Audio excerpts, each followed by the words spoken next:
Hi hello welcome to Avigna media. ఈరోజు మనం మహబూబాబాద్ జిల్లా గూడూరు మండలం గుండెంగ గ్రామ పంచాయతీలో సర్పంచ్ అయినటువంటి శ్రీ బూక్యా రవిసింగ్ రాథోడ్ గారితో గుండెంగ గ్రామ పంచాయతీ పరిధిలో జరుగుతున్నటువంటి అభివృద్ధి పనుల గురించి, సార్ రాబోయే రాజకీయ సమీకరణాల గురించి అన్ని విషయాలు ఆయన మాటలో విందాం. నమస్తే సార్. నమస్తే సార్, ధన్యవాదాలు అవిజ్ఞా మీడియాకి. సో మీకు ఈ రాజకీయాల మీదటువంటి ఆసక్తి ఎలా వచ్చింది సార్? రాజకీయాలకు రావాలని మీకు ఎందుకు అనిపించింది? వచ్చింది ఈ అవకాశం అసలు సర్పంచ్గా అంత చిన్న వయసులోనే మీరు సర్పంచ్గా ఎన్నికయ్యే అవకాశం మీకు ఎలా వచ్చింది? రాజకీయంలో రావాలనేది ఈ ప్రజల సేవ చేయాలన్నా, గ్రామాభివృద్ధిలో పాల్పంచుకోవాలన్నా, సమాజ సేవ చేయాలన్నా రాజకీయం అనే మార్గమే గ్రహించి నేను చదువుకున్న రోజుల్లోనే లీడర్షిప్ నాయకత్వ లక్షణాలను పొంగిపుచ్చుకొని స్కూల్లోనే లీడర్షిప్గా చేయడం జరిగింది. ఆ విధంగా ఏదైనా మన గ్రామాభివృద్ధి కానీ ప్రజలకు సేవ చేయాలనే ఉద్దేశంతోనే, సమాజ సేవ చేయాలనే ఉద్దేశంతోనే నేను రాజకీయంలో రావడం జరిగింది. మీకు రాజకీయాల్లోకి ఇంట్రెస్ట్ అయితే మీ స్కూల్ లెవెల్ నుంచి వచ్చింది అని అంటున్నారు. ఓకే, కానీ మరి రాజకీయాల్లోకి రావడం అనేది అంత ఈజీ కాదు. మిమ్మల్ని గుర్తించి మీకు ఒక పార్టీ నుంచి టికెట్ ఇవ్వడమా, లేకపోతే ఇవన్నీ కూడా అంత ఈజీ అయ్యే విషయాలు అయితే కావు. ఏం చూసి రవిసింగ్ రాథోడ్ గారిని సర్పంచ్గా ఎన్నుకోవాలి అని ప్రజలు అనుకున్నారు? మీకు టికెట్ ఇవ్వాలని మీ పార్టీ అనుకున్నాయి అంటే ఏ పార్టీ నుంచి చేశారు, ఏ పార్టీ టికెట్ వచ్చింది, ఇండిపెండెంట్గా చేశారా, ఎలా చేశారనే విషయాలు కూడా ఒక మాట మీరు. నాకు రాజకీయంలో రావడానికి ముఖ్యంగా సహకరించిన వ్యవస్థ శ్రీ హనుమాన్ యూత్ వ్యవస్థ. యువకులు, మా యువకులతో పాటు గ్రామంలో ఉన్నటువంటి ప్రతి ఒక్క యువజన సంఘాలు, మా గ్రామ పెద్ద మనుషులు, పార్టీ పెద్దలు వీళ్ళందరూ సహకరించి వీళ్ళందరి సపోర్ట్తోని 2014లో ఎంపీటీసీగా పోటీ చేయాలని వీళ్ళందరి సలహా సూచనలతోనే రాజకీయం అప్పుడు 2014లో ఎంపీటీసీగా పోటీ చేశాను. తర్వాత నిత్యం ప్రజలలో తిరుగుతూ యువకులను, పెద్ద మనుషులను అందరినీ కలగలుపుకొని తిరుగుతూ ఒక 400 కుటుంబాలకు స్వచ్ఛందంగా గ్యాస్ ఇప్పించడం జరిగింది. ఈ గ్యాస్ ఇప్పించడం కూడా ముఖ్యంగా కష్టపడ్డది మా శ్రీ హనుమాన్ యూత్ సభ్యులు. ప్రజల నుండి అప్పుడు జిరాక్స్ ఇవ్వడానికి కూడా వీళ్ళు ఎక్కడ ఇప్పిస్తారనే సందేహంతో కనీసం జిరాక్స్ కూడా ఇవ్వలే. ఆ జిరాక్స్ కూడా వీళ్ళే డబ్బులకు వీళ్ళే వేసుకొని వీళ్ళ వాహనాలలో సొంత పెట్రోల్ ఖర్చు పెట్టుకొని కష్టపడి పేరు మాత్రం నాది చెప్పడం జరిగింది, రవిసింగ్ రాథోడ్ ఆధ్వర్యంలో అని చెప్పేసి. అంత స్వచ్ఛందంగా పనిచేసే శ్రీ హనుమాన్ యూత్ సభ్యులు, మా గుండె గ్రామంలో ఉన్నటువంటి యువజన సంఘాలు, మా పెద్ద మనుషులు, పార్టీ పెద్ద మనుషులు వీళ్ళందరూ నన్ను నిజంగా సపోర్ట్ చేయడం, నా తోడుగా ఉండడం అది నా జన్మ అదృష్టం అనుకోవాలి. వారందరి ప్రోద్బలంతో మీరు రాజకీయాల్లోకి వచ్చారు, సర్పంచ్గా ఎన్నికయ్యారు. కానీ ఆ ఆనందాన్ని ఎక్కువ రోజులు నిలవనీయకుండా సో మీపై అది కుట్ర జరిగిందా, లేకపోతే నిజంగానే స్కామ్ జరిగిందా, అసలు ఏం జరిగింది? ఒక స్కామ్ పేరు మీద కొన్ని కోట్ల రూపాయలు స్కామ్ జరిగిందని చెప్పేసి మీ మీద ఒక ఎలిగేషన్ తీసుకొచ్చేసి మిమ్మల్ని సస్పెండ్ చేయించేంత వరకు వెళ్ళిన పరిస్థితి. అంటే అందరూ మీరే సర్పంచ్గా రావాలనుకున్న స్టేజ్ నుండి మిమ్మల్ని సస్పెండ్ చేయించే పరిస్థితి తీసుకొచ్చింది. ఎందుకు వచ్చిందట, అసలు దేనివల్ల వచ్చింది? నేను 2019 జనవరి 30న సర్పంచ్గా ఎన్నికడం జరిగింది. నేను సర్పంచ్ గెలిచాననే ఆనందం తప్ప ఒక క్యాండిడేట్ చేయబట్టే మిగతా వాళ్ళందరూ సహకరించినప్పటికీ వాళ్ళ సైడ్ ఉన్నట్టు వాళ్ళందరినీ చెప్పి కనీసం మనకు తీర్మానాలలో కానీ ఎలాంటి సాయం చేయకుండా సంవత్సరంన్నర వరకు ఎలాంటి పనులు చేయనీయకుండా అడ్డుపడ్డాడు. మీరు ఏ పార్టీ నుండి పోటీ చేశారు? వాళ్ళందరూ ఏ పార్టీ వాళ్ళు ఉన్నారు? వార్డు మెంబర్లు ఏ పార్టీలో ఉన్నారు? మీ బలం ఎంత ఉంది, వాళ్ళ బలం ఎంత ఉంది? నేను ఇప్పుడు స్వతంత్ర అభ్యర్థి, కాంగ్రెస్ బలపరిచిన అభ్యర్థిగా పోటీ చేశాను. మా తరపున 4 గెలిచారు. వాళ్ళ ఆపోజిట్ పార్టీ తరపున, అధికార పార్టీ తరపున 8 మంది వార్డు సభ్యులు గెలిపించడం జరిగింది. ఉప సర్పంచ్ కూడా వాళ్ళు. దానివల్ల వాళ్ళ బలం ఎక్కువ ఉండడం వల్ల మీపై అభియోగాలు మోపారని అంటున్నారు. అసలు ఏం జరిగిందంటారు? ఆ ప్రొసీజర్ ఏం జరిగింది? ఏం స్కామ్ అంటున్నారు దాన్ని? అసలు అయితే అది స్కామ్ కూడా కాదండి. మనకు పల్లె ప్రగతి పనులు అప్పుడు రాష్ట్ర ప్రభుత్వం పటిష్టంగా చేపట్టినటువంటి ఆ పనులలో 30 రోజుల పాటు జరిగిన ఆ పనులలో అన్ని విధాలుగా పనులు చేయడం జరిగింది. గ్రామంలో వీధి లైట్లు అన్ని స్తంభాలకు వీధి లైట్లు కావచ్చు, గ్రావెల్ పోయడం కావచ్చు, పరిశుభ్రత కావచ్చు, డోజర్లతో మట్టి రోడ్లకు ఇరువైపులా చెత్త చెదారం లేకుండా చేయడం కావచ్చు, ఎక్కడైనా కొత్త పైప్ లైన్లు ఇట్లాంటివి ఉంటాయి కదా, అవన్నీ పనులు చేశానండి. దాదాపు ఒక 30 లక్షల పనులు చేయడం జరిగింది. ఆ చేసిన పనులకు ఎంబీ రికార్డుల ద్వారా ఉప సర్పంచ్ వాళ్ళ క్యాండిడేట్ అయినప్పటికీ చేసిన పనులకు ఉప సర్పంచ్ గారు నేను కొంత అమౌంట్ ఏదంటే చేసిన పనులకు డబ్బులు తీసుకోవడం జరిగింది. ఆ డబ్బులు తీసుకున్నందుకు ఇదేదో అవినీతి జరిగింది, డబ్బులు తీసుకున్నాడు అని చెప్పేసి వీళ్ళు కావాలనే, ఈ బోడ కిషన్ అనే క్యాండిడేట్ కావాలని వీళ్ళు వార్డు సభ్యులందరినీ చెప్పించి, వాళ్ళ వార్డు సభ్యులందరూ వద్దు ఇక్కడ పనులే జరిగింది కదా, అనవసరమైన కంప్లైంట్ ఎందుకని చెప్తున్నప్పటికీ వినకుండా మరి ఏదైతే కుట్ర కుతంత్రాలతో తనపై సర్పంచ్ గెలిచాడనే కుట్రతోనే వీళ్ళందరి ద్వారా కంప్లైంట్ ఇవ్వడం జరిగింది. బోడ కిషన్ అనే వ్యక్తి మీకు అగెనిస్ట్గా అంటే బీఆర్ఎస్ పార్టీ నుంచి సర్పంచ్గా పోటీ చేసిన వ్యక్తి అన్నట్టు. అవును. ఆయన ఏదైనా పదవిలో ఉన్నారా? వేరే ఇప్పుడు తర్వాత సర్పంచ్గా ఓడిపోయిన తర్వాత ఎంపీటీస్గా గెలుపొందారు. ఓకే. ఓకే. అంటే ఆయన బయట వ్యక్తిగానే మీకున్నటువంటి వార్డు మెంబర్లను రెచ్చగొట్టి ఈ కార్యక్రమాన్ని చేపిచ్చారని అంటున్నారు. అవునవునవును. పాలక వర్గంలో వాళ్ళ జనరల్‌గా వాళ్ళకి సంబంధించిన ఓటు హక్కు లేనప్పటికీ హ్మ్. వాళ్ళ తరపున గెలిచిన వాళ్ళందరినీ చెప్పి అనవసరంగా వాళ్ళకి లేనిపోని చెప్పి ఓకే. సస్పెండ్ చేయడం జరిగింది. అంటే సస్పెండ్ చేశారు. తర్వాత మళ్ళీ మీరు కోర్టుకెళ్లారా? ఏం చేశారు? ఇయన్నీ పూర్తి వివరాల విషయంలో చూస్తే, ముందు మాత్రం ఏదో నిప్పులేనిదే పొగరాదన్నట్టుగా ఏదో తప్పు జరిగి ఉంటుంది అనేది బయట వినిపిస్తుంది. అసలు ఏం జరిగింది? మీరేం చేశారు? నిధులు దుర్వినియోగం జరిగిందని వాళ్ళ ఆరోపణలతో కంప్లెయింట్ చేయడం జరిగింది. దాని ప్రకారంగా సస్పెండ్ చేయడం జరిగింది. సస్పెండ్ అనేది 6 నెలలు ఉంటుంది. కానీ ఇక్కడ జరిగిన వ్యవస్థ ఏందంటే, అప్పటికి గ్రామ పంచాయతీలో 70 లక్షల ఇది ఎస్ఎఫ్‌సిను, సెంట్రల్ ఫైనాన్స్ కమిషన్ కలిపి 70 లక్షల డబ్బులుండే. ఎన్ఆర్‌జీఎస్‌లో ఒక 50 లక్షల డబ్బులు. మొత్తం దాదాపు 1,30,00,000 దాకా డబ్బుండే. ఈ డబ్బుకు సంబంధించిన పనులు గనక మొత్తం రవిసింగ్ రాథోడ్ అనేటోడు ఈ పనులు చేస్తే గ్రామ అభివృద్ధి చెందుతుంది. అభివృద్ధి జరిగితే రవిసింగ్ రాథోడ్‌కి పేరొస్తుంది. రవిసింగ్ రాథోడ్‌కి పేరు వస్తే ఇక ఏముంటుంది, ఇక్కడ బోడ కిషన్ అనేటోనికి ఇక్కడ ఆహ్, ప్రజల్లో అనేది వాడికి వ్యతిరేకత వస్తుంది. ఇక రవిసింగ్ రాథోడు ప్రజల్లోనూ పేరొస్తుంది. ఆర్థికంగా బలపడతాడు. ఇంకా రాజకీయంగా బోడ కిషన్ అనేటోడికి భవిష్యత్తు ఉండదు. ఇక వీళ్ళకు మనం ప్రజల్లో మంచి పట్టు వస్తే రవిసింగ్ రాథోడ్‌కు మనం ఆపలేము అనే కుట్ర కుతంత్రాలతో మాత్రమే నన్ను సస్పెండ్ చేయడం జరిగింది. అప్పటికి నిజంగా నిధులు దుర్వినియోగం జరిగి ఉంటే వాళ్ళు మనకు కలెక్టర్ గారు విధించింది 6 నెలల టైము. మేము ఇక్కడ జరిగినటువంటి అన్ని రికార్డులను, అన్ని ఈ పత్రాలను వాళ్ళకున్నటువంటి అప్పటికి ఆ టీఆర్ఎస్ ప్రభుత్వం ప్రవేశపెట్టినటువంటి ట్రిబ్యునల్ కోర్టు, వాళ్ళ ప్రభుత్వం ట్రిబ్యునల్ కోర్టే అది. ఆ కోర్టులో మేము ఇక్కడ జరిగినట్టు ఎలాంటి దుర్వినియోగం జరగలేదు, ఎలాంటి తప్పు జరగలేదని చెప్పేసి ప్రతి ఎంబీ రికార్డులు, ప్రతి ఒక్క రికార్డులను మేము సబ్మిట్ చేసిన క్రమంలో మాకు కేవలం 2 నెలల 25 రోజులకు మళ్ళీ ఎలాంటి తప్పు జరగలేదని చెప్పేసి, ఏదంటే పాలక వర్గంలో అవగాహన లోపం తప్పించి ఎలాంటి నిధుల దుర్వినియోగం జరగలేదని చెప్పేసి సాక్షాత్తు కోర్టే మనకు తిరిగి సర్పంచ్‌గా పదవిని ఇవ్వడం జరిగింది. అలాంటప్పుడు మరి ఇది నిధుల దుర్వినియోగం మనం ఎలా చెప్తుంది? ఒకవేళ నిజంగా నిధుల దుర్వినియోగం జరిగితే 6 నెలల వరకు కూడా నన్ను సర్పంచ్‌గా తిరిగి ఛాన్స్ ఇవ్వద్దు గదా! కోర్టు మనకి ఎలాగో అక్కడ తప్పుదాలుంటే కోర్టును నిష్పక్షపాతంగా చెప్పిస్తుంది గదా! మరి తప్పే లేనప్పుడు ఎందుకు కలెక్టర్ గారు ఎందుకు సస్పెండ్ చేసినట్టు అంటారు?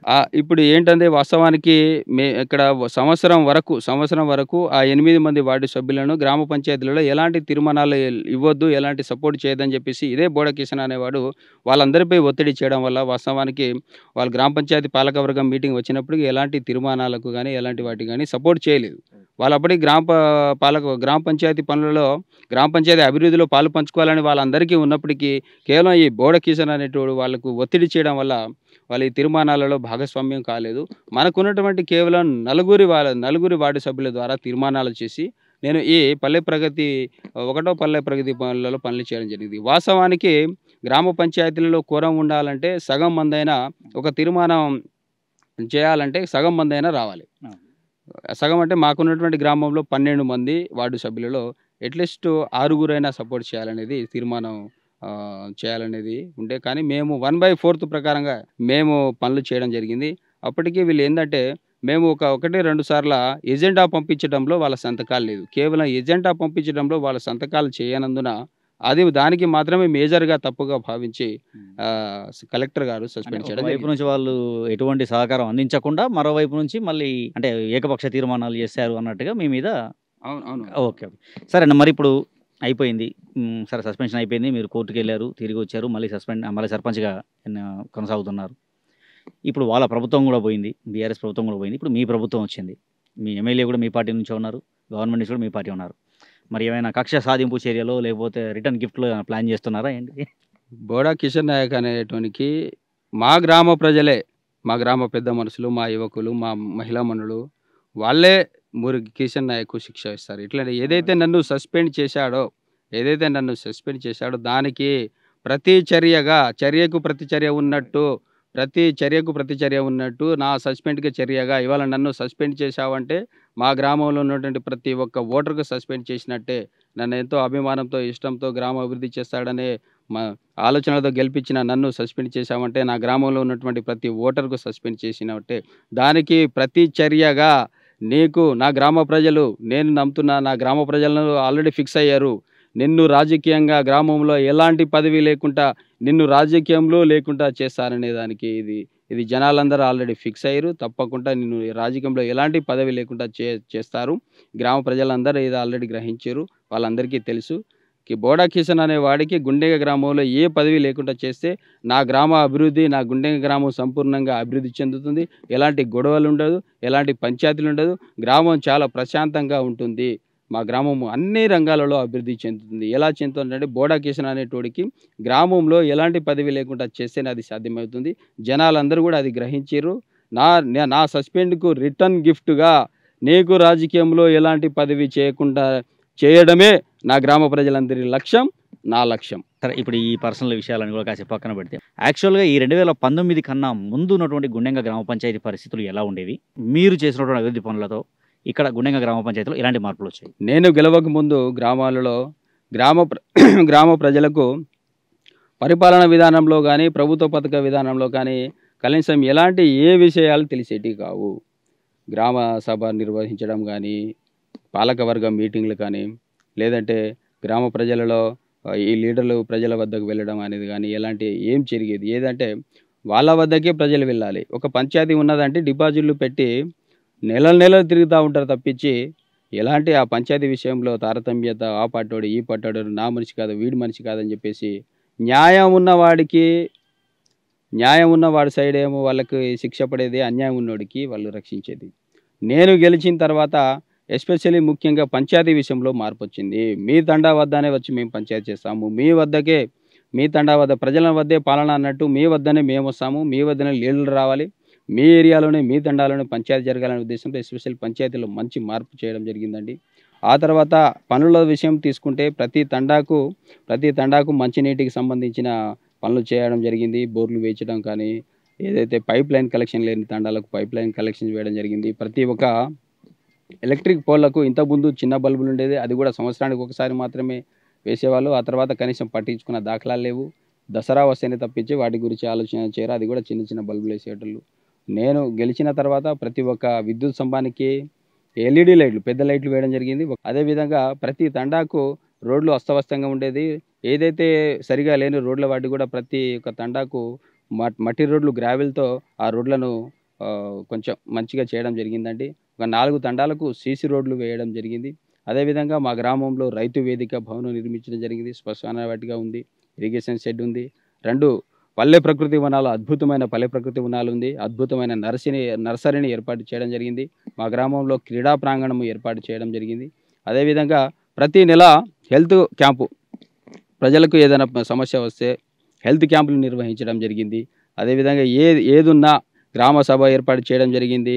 ఏదైనా ప్రతి నెల పాలకవర్గం మీటింగ్ ఏర్పాటు జరిగింది. వీటిలలో ప్రజలకు ఉపయోగపడే పనులను ఎంపిక చేసి ప్రజల వద్దే పాలన అన్నట్టు ఈ 4 సంవత్సరాలలో సంపూర్ణమైనది ప్రజల కోసమే పనిచేశాము. నేను గెలిచిన తర్వాత రాష్ట్ర ప్రభుత్వం నుండి, కేంద్ర ప్రభుత్వం నుండి ఏం వస్తుంది, ఏ పథకాలు వస్తుంది, ఎంత నిధులు వస్తున్నాయి అనేది ప్రజలకు చేరజేయడం జరిగింది. ఎస్పెషల్లీ నా హయాంలో ప్రజలకు పరిపాలనా పరంగా కావచ్చు, ప్రభుత్వ పరంగా కావచ్చు, ప్రజలకు తెలిసే విధంగా మేము పరిపాలన చేయడం జరిగింది. ఎంత అభివృద్ధి పనులు చేసినా ఈ 4-5 ఏళ్లలో పూర్తిగా గ్రామ స్వరూపాన్ని అయితే మార్చలేము కావచ్చు. సో ఇంకా చాలా వరకు అభివృద్ధి పనులు జరగాల్సినవి అయితే ఉన్నాయి ఇక్కడ. సో మరి అతి కొద్ది రోజుల్లోనే మళ్ళీ సర్పంచ్ ఎన్నికలు రాబోతున్నాయి. సో మళ్ళీ మీరు పోటీ చేస్తారని అనుకుంటున్నాం. మళ్ళీ పోటీ చేసే ఆలోచన ఉంది.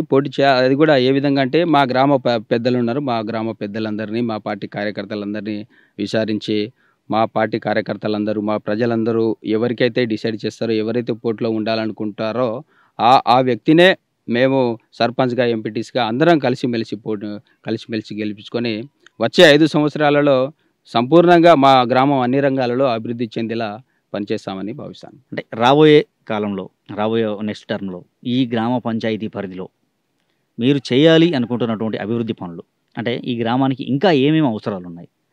గత ప్రభుత్వం 10 సంవత్సరాల నుండి ఎమ్మెల్యే కావచ్చు, ఇక్కడ స్థానికంగా ఉన్న ఎమ్మెల్యే గారు మా ఊరికి ఎలాంటి అభివృద్ధి పనులు చేయలేదు. అదేవిధంగా ఇక్కడ ఉన్నటువంటి టీఆర్ఎస్ నాయకులు ప్రతి పనిలో అడ్డగించడం, ప్రతి పనిని వ్యతిరేకించడం, వాళ్ళు కూడా ఎలాంటి పనులలో మాకు సహకరించలేదు. నాకు కనుక మళ్ళీ మరొకసారి ప్రజలందరూ సర్పంచ్గా అవకాశం ఇస్తే మా ఎమ్మెల్యే గారు డాక్టర్ మురళీ నాయక్ ఆధ్వర్యంలో మా ప్రభుత్వం హయాంలో మా గ్రామానికి ఏదైతే ఇందిరమ్మ ఇళ్ళలో భాగంగా ఇల్లు లేని వారికి ఇందిరమ్మ ఇల్లు ఇప్పించడంలో ఏదైతే రేషన్స్ కార్డు, కొత్త రేషన్స్ కార్డ్స్ ఉన్నాయి, కొత్త రేషన్స్ కార్డు వాళ్ళకు కొత్త రేషన్స్ కార్డు ఇప్పించడం, వితంతులకు వికలాంగులకు పెన్షన్స్ విషయంలో పెన్షన్స్ ఇప్పించడం, ఏదైతే మట్టి రోడ్లకు సీసీ రోడ్లు ఏర్పాటు చేయడం, రైతులకు ముఖ్యంగా రైతులకు ఎరువు గోదాములు నిర్మించడం, ఈ గోదాములు నిర్మించడం, అదేవిధంగా యువకులకు ముఖ్యంగా యువకులకు వాళ్ళకు ఉన్నటువంటి చదువుల విషయంలో కావచ్చు లైబ్రరీ ఏర్పాటు చేయడం, మా గ్రామానికి కావాల్సిన ఏవే పనులు ఉన్నాయో ప్రతి కుటుంబానికి హెల్త్ కార్డును జారీ చేయించడం, అదేవిధంగా మా ప్రభుత్వం ఏర్పాటు చేసిన ప్రతి ఒక్క 6 గ్యారంటీలలో మా గ్రామానికి ఆ 6 గ్యారంటీలను అమలు అయ్యే విధంగా ఈ 5 సంవత్సరాలలో అన్ని రంగాలలో మా ఊరిని అభివృద్ధి చేయడం, ప్రజల కోసం పనిచేయడం, 5 సంవత్సరం మా ఎమ్మెల్యే ద్వారా మా డాక్టర్ మురళీనాయక్ గారి ద్వారా మా గ్రామానికి అన్ని విధాలుగా అభివృద్ధి చేయడంలో ప్రజల కోసమే పనిచేస్తున్నాను, నిత్యం ప్రజల్లో ఉంటూ ప్రజల కోసమే పనిచేస్తానని చెప్పేసి తెలియజేస్తున్నాను. ఓకే, ఇవి మన గుండెంగ గ్రామ పంచాయతీ సర్పంచ్ అయినటువంటి శ్రీ రవిసింగ్ రాథోడ్ గారి యొక్క అభిప్రాయం. గతంలో ఆయన చేసినటువంటి అభివృద్ధి పనులన్నీ కనిపిస్తున్నప్పటికీ సో కొన్ని కారణాల వల్ల కొంత అంటే అంతకుముందు ఉన్నటువంటి ఆపోజిట్ పార్టీకి సంబంధించినటువంటి వ్యక్తులు కొంత ఇబ్బందులు కలిగించడం వలనో లేదా పార్టీ వేరుగా ఉండడం వలన కొంతవరకు అభివృద్ధి కార్యక్రమాలు జరగలేదని, సో ఇప్పటి వరకు మంచి పేరుండి చాలా అభివృద్ధి కార్యక్రమాలు సాధించారు కాబట్టి మరోసారి కనుక సర్పంచ్గా అవకాశం ఇస్తే ఖచ్చితంగా ఈ రావాల్సినటువంటి అంటే ఇప్పుడు ప్రభుత్వం కూడా మారింది కాబట్టి ఖచ్చితంగా అన్ని సంక్షేమ పథకాలు ప్రతి అర్హుడికి అందే విధంగా గ్రామంలో తన వంతు కృషి చేస్తానని, ఖచ్చితంగా వచ్చేలా సాధించి తీరుతానని కూడా ఆయన మాటలు చెప్తున్నారు. సో మరోసారి ఆయనకు ఆ అవకాశం రావాలని ఆశిస్తూ ఆయన్ని మరోసారి సర్పంచ్గా ఎన్నుకుంటారని ఆశిస్తూ మరోసారి గ్రామాన్ని సందర్శించి ఇక్కడ ఉన్నటువంటి పరిస్థితుల గురించి తెలుసుకుందాం. అంతవరకు సెలవు, నమస్తే.